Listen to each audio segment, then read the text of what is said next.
देखिए पहली बात तो एफआईएस की बिकवाली वापस जो कई दिन पहले पॉजिटिव हो चुकी वापस नेगेटिव हो चुकी है और दूसरी बात अभी आने वाले 2-3 दिनों में जून के महीने में 6-7 तारीख को आरबीआई की पॉलिसी है। अनुमान लग रहा है कि इन्फ्लेशन को लेके जो गवर्नर साहब की कमेंट्री रहेगी वो बहुत इंपॉर्टेंट रहेगी।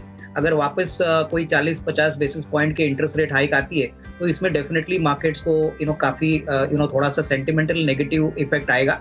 मेरे ख्याल से मार्केट्स में ऊपरी लेवल पे थोड़ा सेलिंग प्रेशर ज़रूर आएगा, लेकिन निचले लेवल पे होपफुली हम 16,000 का लेवल मेंटेन करते हैं, तो मेरे ख्याल से मार्केट्स स्टॉक स्पेसिफिक एक्टिविटी ज़्यादा फोकस करेगा।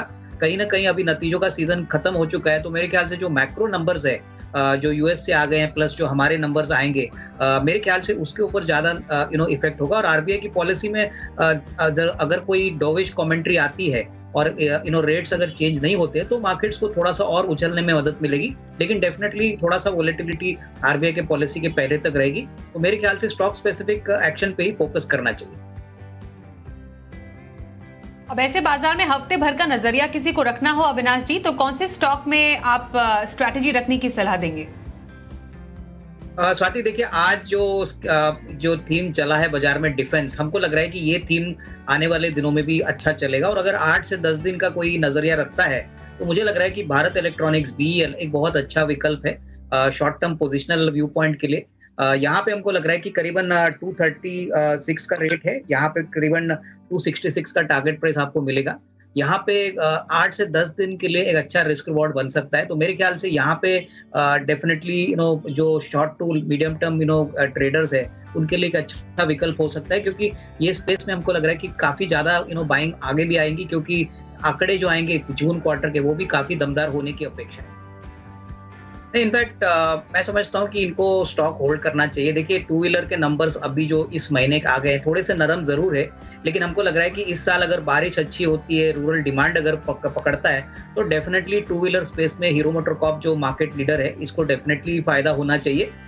इनको कम से कम 6 to 8 मंथ्स का नजरिया रखना चाहिए, यहाँ पे होल्ड करिए और होपफुली मुझे लग रहा है कि जो सेकंड हाफ ऑफ FY23 होगा वो कम से कम पहले फर्स्ट हाफ से काफी बेहतर होना चाहिए, क्योंकि मैं समझता हूँ मानसून एक बहुत बड़ा ट्रिगर होता है डिमांड के लिए और ये अगर अच्छा रहता है तो हीरो मोटरकॉर्प में एक अच्छा रिस्क रिवॉर्ड आगे बन सकता है। इनफैक्ट देखिए ये बेसिकली एक अहमदाबाद बेस्ड थ्री व्हीलर वाली कंपनी है जो बेसिकली थ्री व्हीलर्स बनाती है। सबसे बड़ी बात इस कंपनी में अभी तक कोई बैलेंस शीट पे कर्जा नहीं है, अपना कैश फ्लोज वो अच्छी तरह से मैनेज कर रहे हैं। हालांकि अभी थ्री व्हीलर मार्केट में डिमांड ट्रेंड थोड़ा सा सॉफ्ट जरूर चल रहा है, तो मेरा तो मानना है कि अगर ये 6-12 महीना वेट करते हैं तो डेफिनेटली जिस प्रकार से पैसेंजर कार्स में रन रेट बढ़ा है, कमर्शियल व्हीकल्स में रन रेट बढ़ा है, तो थ्री व्हीलर सेगमेंट में भी ग्रोथ आएगी। इनको कम से कम 6 to 12 मंथ्स का टाइम फ्रेम रखना चाहिए। हो सके तो थोड़ा सा करंट प्राइस पे ये एवरेज भी करे, क्योंकि कंपनी काफी अच्छी है, बैलेंस शीट काफी अच्छी है और जैसे ही डिमांड पिकअप होगा इसमें कोई डाउट नहीं कि मैं समझता हूँ कि इसमें अच्छा रिस्क रिवॉर्ड बन सकता है। थोड़ा सा इंतजार करें, लेकिन डेफिनेटली अगर हो सके तो एवरेज करके अपना कॉस्ट कम करें। देखिए मुझे लग रहा है कि सारे जो रेस्टोरेंट्स का जो सेगमेंट है वो बेसिकली एक अनलॉकिंग थीम है और मुझे लग रहा है कि स्वाति यहाँ पे निवेशकों ने अच्छा प्राइस पॉइंट में एंटर किया है, यहाँ पे जरूर इनको होल्ड करना चाहिए। मेरे ख्याल से आने वाला साल दैट इज FY23 बहुत नंबर्स के पॉइंट ऑफ व्यू से और जो वॉल्यूम ग्रोथ है उसके हिसाब से एक बहुत अच्छा परफॉर्मेंस आने की अपेक्षा है। सबसे बड़ी बात अगर कोविड में कोई बढ़ोतरी होती नहीं है और बिजनेस नॉर्मल होता है तो यहाँ पे हम कह सकते हैं कि यहाँ से भी अच्छी रीरेटिंग होगी, तो मेरे ख्याल से इनको होल्ड करना चाहिए। यहाँ से भी मुझे लग रहा है कि एक 20% की अपसाइड स्टॉक में पॉसिबल है, तो नंबर्स तो अच्छे आएंगे लेकिन और भी अपसाइड के लिए जगह है, तो यहाँ पे होल्ड करने की राय है। यहाँ पे इस लेवल पे बिकवाली ना करें। देखिए जुबिलेंट फूडवर्क्स भी QSR स्पेस में एक मार्केट लीडर है और हमने देखा है कि अभी हाल ही में इनका नया जो CEO अपॉइंट किया है वो एक्स अमेजोन का अमेजोन में पहले काम करते थे, तो कंपनी वापस एग्रेसिव मोड में आई है। हालांकि हमको लग रहा है कि देखिए जिस प्रकार का अभी कोविड का सिनेरियो था तभी बाहर का डाइनआउट बिजनेस बहुत ही खराब हो चुका था, लेकिन अगर अभी नॉर्मल सी वापस आ गई है और अगर इनका नजरिया कम से कम 12-15 महीने है तो मैं समझता हूँ कि QSR के बिजनेस में ग्रोथ अच्छे नंबर्स कंपनी को प्रेजेंट करेगा। कम से कम 25-30% की रेवेन्यू ग्रोथ, मार्जिन्स भी इंप्रूव होने की अपेक्षा है, तो थोड़ा सा इंतजार करें, इसमें जल्दबाजी ना करें क्योंकि स्टॉक इन्होंने थोड़ा ऊपरी लेवल पे खरीदा है, बट अगर ये 6 से 12 महीने वेट करते हैं तो मुझे लग रहा है कि 750-800 रुपया का एक इमीडिएट नियर टर्म का टारगेट बन सकता है, तो तभी इंतजार करें और तभी हो सके तो थोड़ा मुनाफा वसूली ये कर सकते हैं। यहाँ पे भी स्मृति मैं समझता हूँ कि देखिए क्यूएसआर स्पेस एक ऐसी स्पेस है जो बहुत ही बड़ी अपॉर्चुनिटी है इंडिया में। पिछले 5-10 सालों में जो क्यूएसआर का सेगमेंट बढ़ा है, वो क्लियरली ये बात को दर्शाता है कि अभी बाहर खाने पीने की जो क्यूएसआर के जो प्रोडक्ट आइटम्स है, वो बहुत अच्छी तरह से तेजी से चले। और इसका क्लियरली एक एग्जाम्पल है कि इंडिया में जो यंगर पॉपुलेशन वाले लोग हैं, ये सेगमेंट को ज्यादा प्रेफर करते हैं। तो देवयानी इंटरनेशनल भी मैं ये कहूंगा कि ये बेसिकली एक वेल नोन ग्रुप है। वरुण बेवरेजेस इनकी पेरेंट कंपनी है, और जिस प्रकार के इन्होंने नंबर्स डिक्लेयर किए हैं Q4 FY22 के लिए, ग्रोथ नंबर्स आने वाले साल के लिए बहुत बढ़िया रहेंगे। पिज्जा हट एज वेल एज जो उनके दूसरे ब्रांड्स है KFC, बहुत ही बेहतरीन तरीके से ग्रोथ आएगी। तो थोड़ा इंतजार करिए, इसमें हमको लग रहा है कि 225-230 का एक टारगेट बन सकता है, प्रोवाइडेड यहाँ पे करीबन 12-15 महीने का अगर टाइम फ्रेम इन्वेस्टर।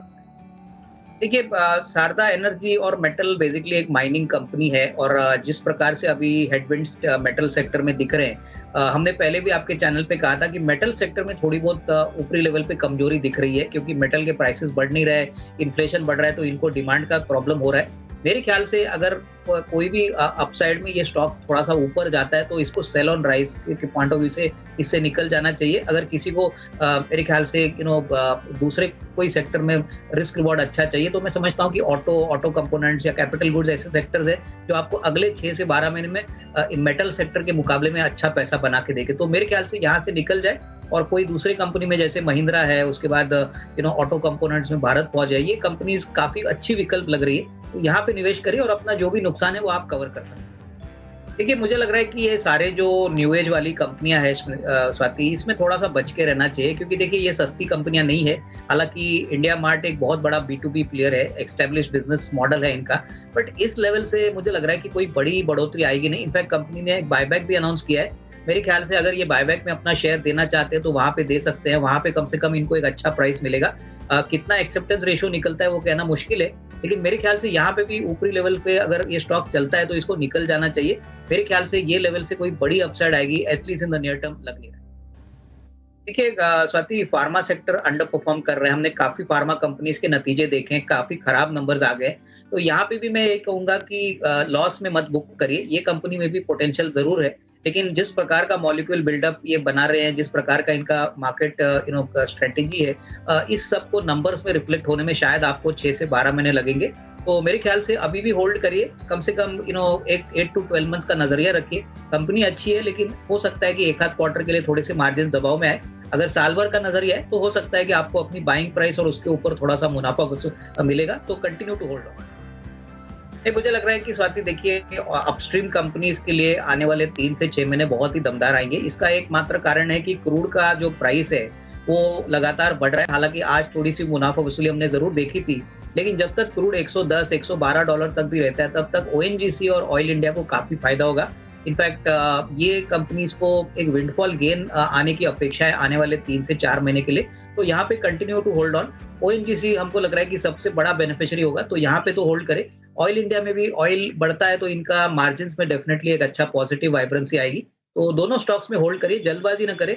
हो सकता है कि आपको 3 से 6 महीने में और कम से कम 15-16% की अपसाइड ये दोनों शेयर्स में देखने को मिले, तभी शायद मुनाफा वसूली का समय। स्वाति, लंबी अवधि के लिए हमने एक ऐसी कंपनी वेल डाइवर्सिफाइड है, काफी सेक्टर्स को केटर करती है, और कंपनी का नाम है दीप पॉलीमर्स लिमिटेड।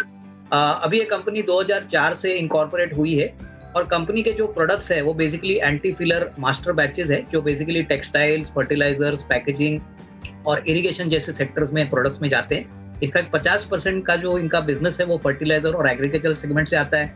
35% करीबन SGP पाइप्स और PVC पाइप से आता है, और करीबन 15% पैकेजिंग से आ रहा है। हमको इस कंपनी में इंटरेस्ट इसलिए क्योंकि ये तीनों जो एंड सेक्टर्स है वो काफी अच्छी तरह से ग्रोथ मोमेंटम दिखा रहे हैं, और आने वाले साल में भी अच्छा ग्रोथ करेंगे।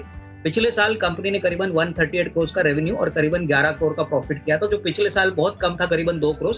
कंपनी के मैनेजमेंट ने कहा है कि इस साल ग्रोथ और काफी स्ट्रांग आएगा। हमारा मानना है कि इस साल कंपनी करीबन 175-180 करोड़ की रेवेन्यू और करीबन 16-17 करोड़ की प्रॉफिट रिकॉर्ड करेगी। और उसके बाद एक कंपनी एक एक्सपेंशन भी कंपनी कर रही है। गांधीनगर में ये करीबन एक नई फैसिलिटी एस्टेब्लिश कर रहे हैं, जहाँ पे ये स्पेशलिटी मास्टर बैचेस करेंगे, और ये बहुत यूनिक प्रोडक्ट है। काफी कम कंपनीज इसमें है, तो मुनाफा और मार्जिन भी काफी अच्छा रहेगा।